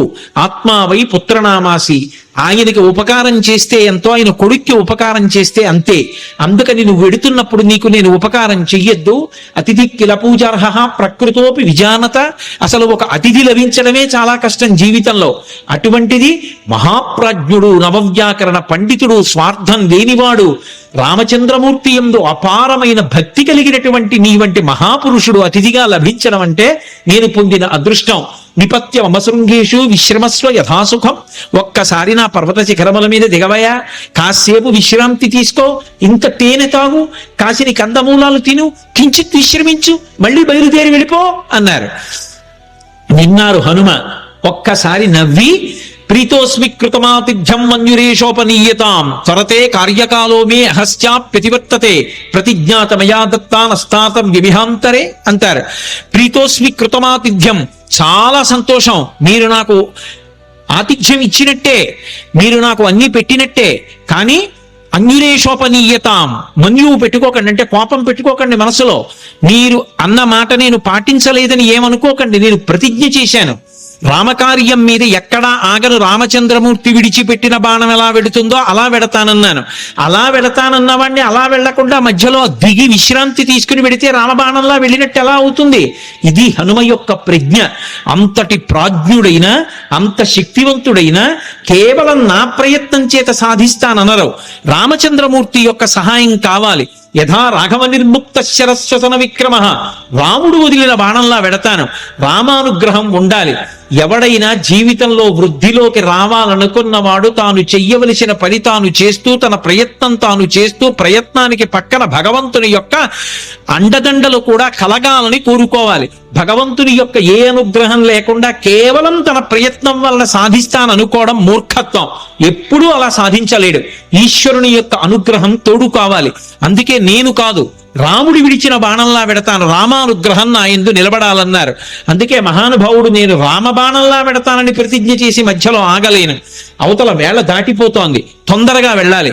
ఏమనుకోకండి, ఎంత మర్యాదగా మాట్లాడతారో. ఒక్కసారి ముట్టుకున్నారు, ప్రీతోస్మి కృతమాతిథ్యం, మీరు నాకు ఆతిథ్యం ఇచ్చినట్టే. ఒక్కసారి ఇలా చెయ్యి వేశారు, ముందుకి దాటి వెళ్ళిపోయారు. సమస్త భూతములు ఆశ్చర్యపోయే, ఏమి ప్రజ్ఞావంతుడు! ఉపాసకుడు ముందు దైవాన్ని ఉపాసన చేయడం మొదలు పెట్టగానే ముందొచ్చేటటువంటి ప్రతిబంధకం ఏమిటంటే నమస్కారం. వద్దు మహాప్రభో అన్నా సరే వచ్చి కాళ్ళ మీద పడిపోతారు. ఎక్కడ కనబడితే అక్కడ నమస్కారాలు చేస్తారు. ఇవన్నీ బానే ఉన్నాయి, నా అంతవాడు ఎవడుంటాడని లోకంలో అనుకున్నాడో సతికిల పడి జారిపోతాడు. కాదు కాదు, ఇవన్నీ నమస్కారాలు ఈశ్వరుడికి చెందుతాయి. నేనంతటి వాడిని నిమిత్త మాత్రం అనుకున్నవాడు ఎవరున్నాడో వాడు వృద్ధిలోకి వస్తాడు. అందుకే మైనాకుడంతటి వాడు బంగారు శిఖరములతో పైకొచ్చిన ముట్టుకుని మర్యాదగా వెళ్ళిపోయారు తప్ప అక్కడ దిగలేదు, నిలబడలేదు. ముందుకెళ్ళిపోయారు. చూశారు, మహర్షులు చూశారు, గంధర్వులు చూశారు, కిన్నెర కింపురుషులు చూశారు, సిద్ధులు చూశారు, సాధ్యులు చూశారు. గబగబా నాగమాత సురస దగ్గరికి వెళ్ళారు. వెళ్ళి ఆవిడితో అన్నారు, అమ్మా అమ్మా ఆశ్చర్యం, అయం వాతాత్మజ శ్రీమాన్ ప్లవతే సాగరోపరి హనుమాన్ నామ తస్యత్వం ముహూర్తం విఘ్నమాచర. అమ్మా ఆశ్చర్యం చూశావా, స్వామి హనుమ సముద్రాన్ని లంఘించి వెళ్ళిపోతున్నారమ్మా. నువ్వు నాగమాతవి, సురసవి, ఏది ఒక్కసారి రాక్షస రూపాన్ని పొంది విఘ్నాన్ని కల్పించు.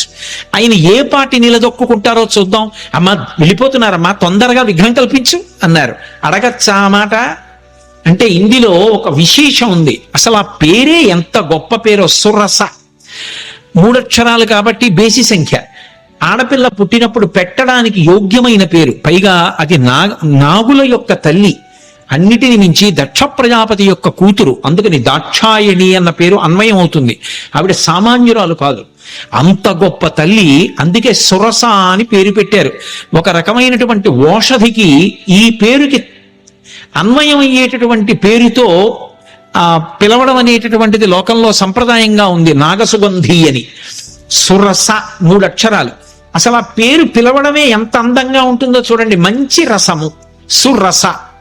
సురస ఎవరు, నాగమాత ఎవరు, ఎందుకు వచ్చింది? అసలు ఆవిడ్ని ఎందుకు తీసుకొచ్చారు దేవతలు? ఆవిడ్ని ఎందుకు తీసుకొచ్చారు సిద్ధులు, సాధ్యులు, యక్షులు, గంధర్వులు, కిన్నెరుడు, కింపురుషులు? అంటే ఈ సురస ఎవరో కాదు, కశ్యప ప్రజాపతి భార్యలలో ఒకటి అయినటువంటి కద్రువ. మీరు పూర్వం మహాభారతంలో ఆదిపర్వంలో ప్రారంభం కథ అదే. వినతా కద్రువుల కథ విని ఉంటారు. కద్రువ వినత యందు అసూయ చెందింది.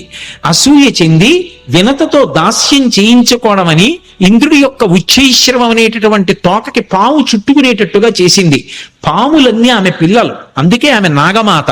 రామాయణంలో నాగమాత సురస అంటారు. ఆ కద్రువ గరుత్మంతుణ్ణి పరీక్షించింది. వినతకి కుమారుడుగా గరుత్మంతుడు వచ్చాడు, అందుకే వైనతేయుడు. ఆయన తల్లి యొక్క శాపాన్ని పోగొట్టాడు, అమృతాన్ని తీసుకొచ్చాడు. పైకి వెళ్ళి యథేచ్ఛగా ఆయన్ని ఎవ్వరూ అడ్డుకోలేకపోయారు. దేవలోకానికి వెళ్ళి అమృతాన్ని తీసుకొచ్చినవాడు గరుత్మంతుడు, పుట్టగానే పైకి ఎగిరినవాడు గరుత్మంతుడు, పుట్టి అమ్మకి పేరు తెచ్చినవాడు గరుత్మంతుడు. ఆయన యొక్క తేజస్సు అప్రతిహతం. ఆయన వెడుతుంటే ఆయన యొక్క రెక్కల అల్లార్పుకి ఆ కాంతికి సమస్త లోకాలు స్తంభీభూతములైపోతాయి. అలా వెడతాడు ఆయన, అలా వెడతారు హనుమ. పుట్టగానే పైకి ఎగిరిన వారు హనుమ. గరుత్మంతుడు ఎలా అమృత భాండానికి ఎలా వెళ్ళాడో అలా వెడుతున్నారు సీతాదర్శనానికి హనుమ. అక్కడ దేవతల్ని ఓడించాడు గరుత్మంతుడు, ఇక్కడ రాక్షసుల్ని ఓడించాలి హనుమ. గరుత్మంతుడు శ్రీ మహావిష్ణువుకి వాహనం, హనుమ విష్ణు స్వరూపమైన రామచంద్రమూర్తికి వాహనం.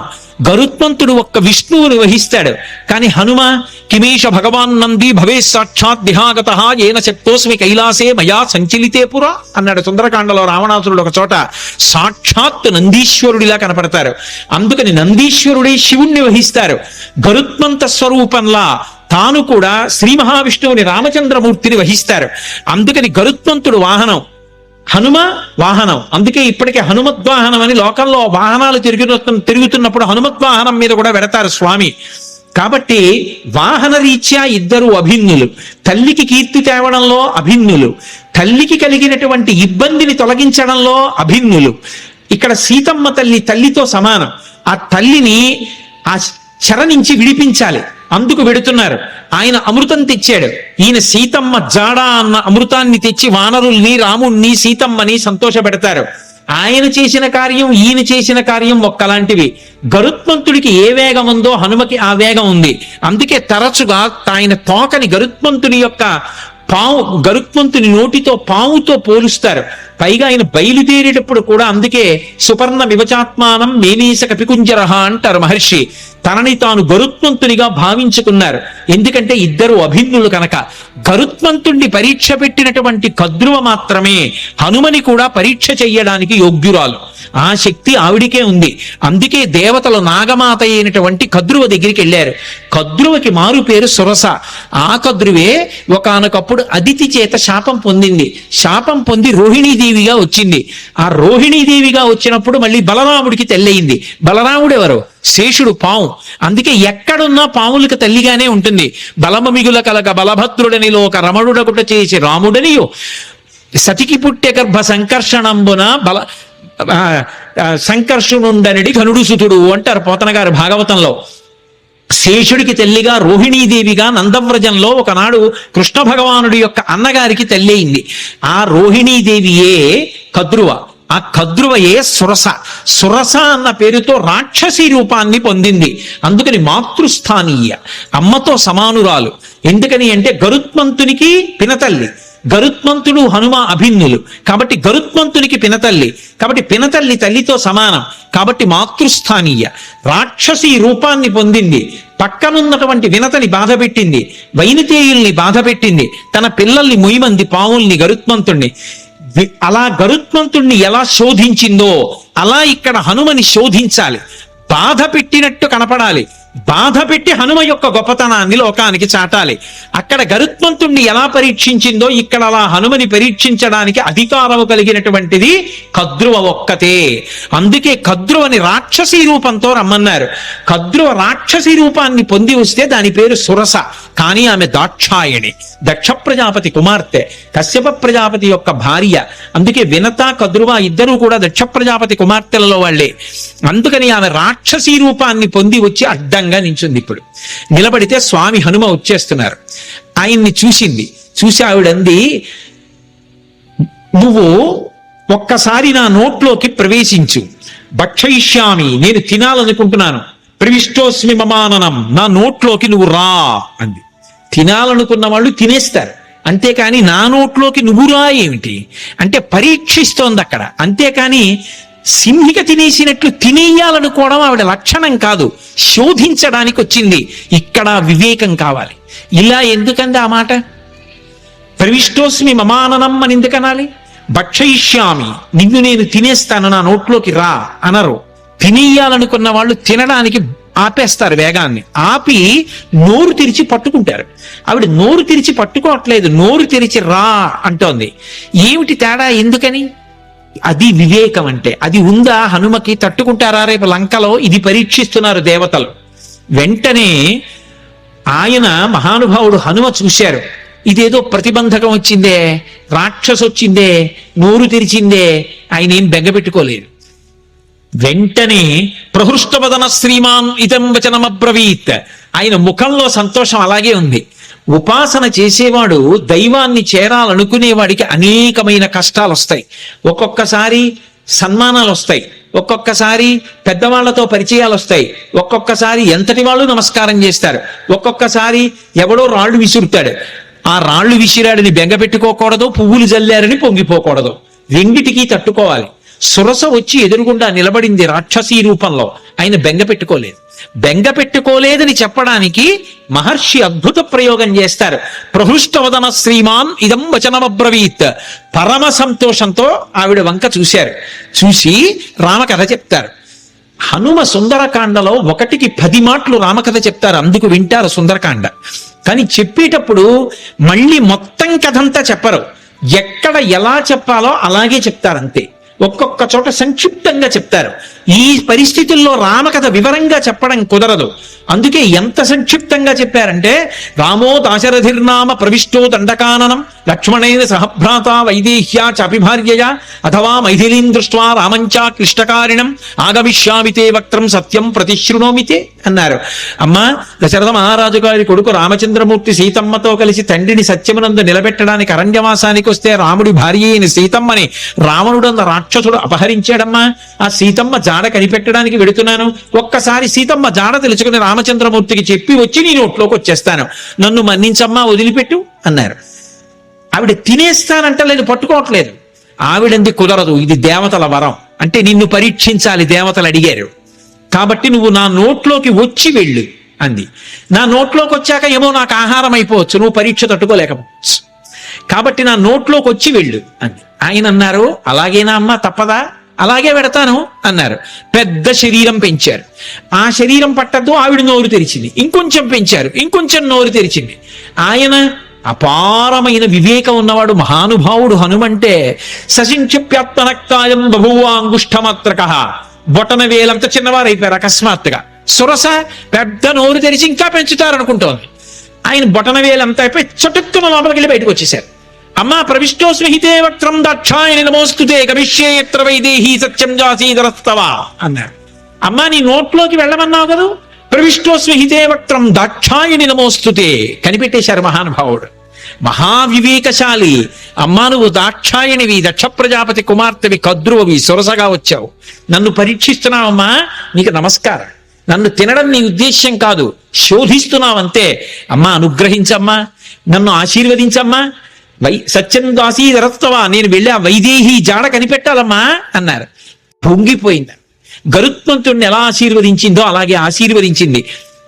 అర్ధసిద్ధ్యై హరిశ్రేష్ట గచ్చ సౌమ్య యథాసుఖం సమాన ఈశ్వ వైదేహీం రాఘవేణ మహాత్మన. నాయనా, నీకు అభయం ఇస్తున్నాను, వెళ్ళు. సంతోషంగా బయలుదేరి వెళ్ళి సీతమ్మ జాడ కనిపెట్టి సీతారాముల్ని కలిపినవాడు హనుమ అనేటటువంటి అద్భుతమైన కీర్తిని పొందు అంది. సుందరకాండకున్న గొప్పతనం ఏమిటో తెలుసా? అక్కడ మైనాకుడు పైకొచ్చాడు. ఆయన ఏమి హనుమ ఆతిథ్యం పుచ్చుకోలేదు. పుచ్చుకోకుండా ఇలా ముట్టుకుని వెళ్ళిపోయారు. వెళ్ళిపోగానే పైకి తేలి ఉన్నాడు కదూ, ఇంద్రుడు వచ్చాడు. ఇంద్రుడు రాగానే తన రెక్కలు తరిగేస్తాడనుకున్నాడు మైనాకుడు.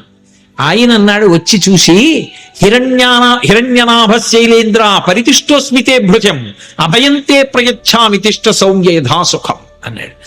ఓ మైనాకుడా, నాకు తెలుసు నువ్వు సముద్రంలో ఉన్నావని, ఎప్పుడో అప్పుడు పైకొస్తావు, నీ రెక్కలు తరిగేద్దాం అనుకున్నాను, కానీ రామకార్యం మీద వెడుతున్న హనుమకి ఆతిథ్యం ఇవ్వడానికి నీ రెక్కలు తెగిపోయినా పర్వాలేదని పైకొచ్చావు. ఇవాళ నీకు అభయం ఇస్తున్నాను, నీ రెక్కలు తరగను, నువ్వు అలాగే సంతోషంగా కూర్చో, నీ జోలికి రానని వెళ్ళిపోయాడు. మీరు గమనించండి, రామకార్యం మీద వెడుతున్న వాడికి మాట సాయం చేస్తే సంపాతికి కాలిపోయిన రెక్కలు వచ్చాయి. రామకార్యం మీద వెడుతున్న వాడికి గుక్కెడు మంచినీళ్లు ఇవ్వలేదు, తాగలేదు. తాగమని అడిగినందుకు గాను ఉత్తర క్షణంలో ఉన్న రెక్కలు నిలబడ్డాయి భద్రంగా. రామ కథకి సుందరకాండకి ఉండేటటువంటి శక్తిని చెప్పకుండా చెప్తారు మహర్షి. ఇక్కడికి వచ్చేటప్పటికి సురసని దాటి ముందుకెళ్ళిపోతున్నారు. సురస అంటే ఎవరో కాదు, సంసారమే సురస. సంసారాన్ని దాటడం కాదు సుందరకాండ తత్వంగా చెప్పినప్పుడు. సంసారంలోకి ప్రవేశించనంటే కుదరదు. సంసారంలో ప్రవేశించకుండా నేను ఏదో అలా ఉండిపోతానండి అంటే అకస్మాత్తుగా కామము ధర్మమును విడిచి కాటు వేసిందా జారి కింద పడిపోతాడు. కామమునకు అర్థమునకు ధర్మం ఇచ్చి ధర్మము చేత కట్టు వెయ్యాలి. కట్టు వేసి సంసారమునందుండి సంసారమునకు అంటుకోకుండా సంసారాన్ని పరిశీలించి సంసారమునకు నమస్కరించి సంసారము యొక్క అనుగ్రహంతో వైరాగ్యాన్ని పొంది కొబ్బరి పెంకు కట్టుకున్న కొబ్బరి కురిడి అయిపోయిన తర్వాత విడిపోయినట్టు సంసారము నుండి విడివడాలి. అలా విడివడేటటువంటి ప్రజ్ఞ ఏది ఉందో అది సంసారములోకి వెళ్ళి పైకి రావడం, ఆ ప్రజ్ఞని ఆవిష్కరించడం, సురస నోట్లోకి వెళ్ళి పైకి రావడం. కాబట్టి మహానుభావుడు మనకి మార్గాన్ని నేర్పి ఇది కదా సుందరకాండని పేరు పెట్టడానికి మహర్షి ఎంచుకున్నటువంటి అన్వయ క్రమం. లోపలికి వెళ్ళి పైకొచ్చారు, సురస ఆశీర్వచనం పొందారు, మరికొంచెం ముందుకెళ్ళారు. వెళ్ళేటప్పటికి అకస్మాత్తుగా ఆయన యొక్క గమనం కుంటుపడిపోయింది. ముందుకు వెళ్ళలేకపోతున్నాను, నన్ను ఏదో మహాభూతం ఆపేసింది, నా గమనం కుంటుపడిపోయింది, నా శక్తి క్షీణించిపోయింది, ఎందువలన అని చూశారు. చూసేటప్పటికి వక్త్రం ప్రసారయామాస పాతాళాంతర సన్నిభౌ, ఒక పెద్ద ప్రాణి ఒకటి నీళ్లలో పడుకుని ఉంది. అది దానికి ఒక లక్షణం ఉంది. ప్లవమానంతు తం దృష్ట్వా సింహికా నామరక్షసి మనసా చింతయామాస ప్రవృద్ధా కామరూపిణి. ఇది మీరు జాగ్రత్తగా గమనించాలి. కిష్కింధకాండలో దక్షిణ దిక్కు కెడుతున్నప్పుడు వానరులందరినీ పిలిచాడు సుగ్రీవుడు. ఆయన్ని వాలి వెంట తరిమినప్పుడు భూమండలం అంతా తిరిగాడు. అందుకని ఆయనకి తెలుసు ఎక్కడే ఉందో. అన్ని దిక్కులకి వెళ్ళిన వాళ్ళకి చెప్పాడు. తూర్పు దిక్కు కెడితే ఏముంటుందో చెప్పాడు, ఉత్తరాన్ని చెప్పాడు, పశ్చిమం చెప్పాడు, దక్షిణం చెప్తూ మిగిలిన దిక్కులలో సముద్ర గర్భంలో రాక్షసులు ఉంటారు పురుషస్వరూపంతో. దక్షిణ దిక్కున ఉండేటటువంటి సముద్రంలో రాక్షసి ఉంటుంది, స్త్రీ. ఆమె పేరు అంగారిక అని చెప్పాడు. అంగారిక అన్న మాటకు అర్థం ఏమిటో తెలుసా? అంగములను శోషింపచేయగలిగినటువంటి విద్యుత్ సంబంధమైనటువంటి అగ్నిస్వరూపం. అందుకే సింహస్వరూపంగా ఉంటుంది. సింహిక స్త్రీవాచకం. అది పడుకునుంది, దానికి ఒక శక్తి ఉంది. అది చూసిందనుకోండి, ఆ చూసిన శక్తి చేత ఆపేస్తుంది, అవతల వాళ్ళ యొక్క శక్తి తనకి లాగేస్తుంది. అంత గొప్ప శక్తి సింహికది. అది లాగేసింది హనుమ యొక్క శక్తిని. ఆయన శక్తి కుంటుపడిపోయింది, ముందుకు వెళ్ళలేకపోయారు. ఆగిపోయి కిందకి చూశారు. ఏమి ఆపింది నన్ను అని చూశారు.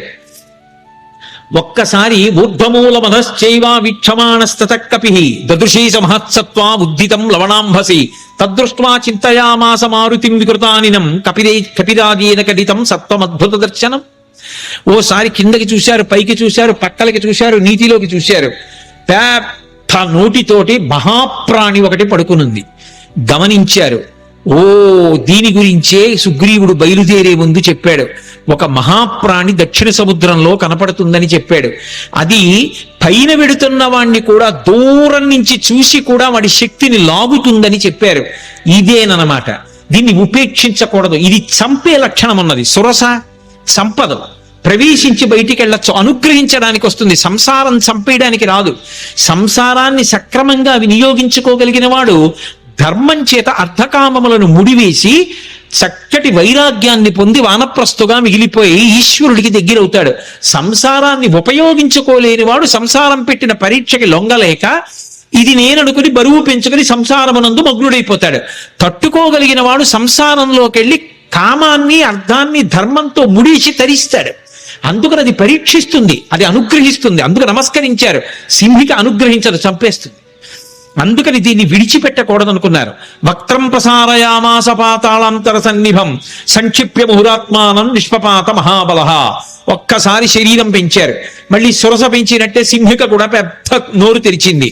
చూశారు. ఒక్కసారి మళ్ళీ చిన్న రూపాన్ని పొంది లోపలికి వెళ్ళిపోయారు.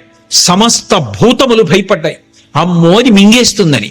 వెళ్ళిపోయి సింహకి యొక్క మర్మావయవములు ఎక్కడ ఉన్నాయో చూశారు. మర్మస్థానములు, ప్రాణములు దేని మీద ఆధారపడి ఉంటాయో వాటిని మర్మస్థానములు అంటారు.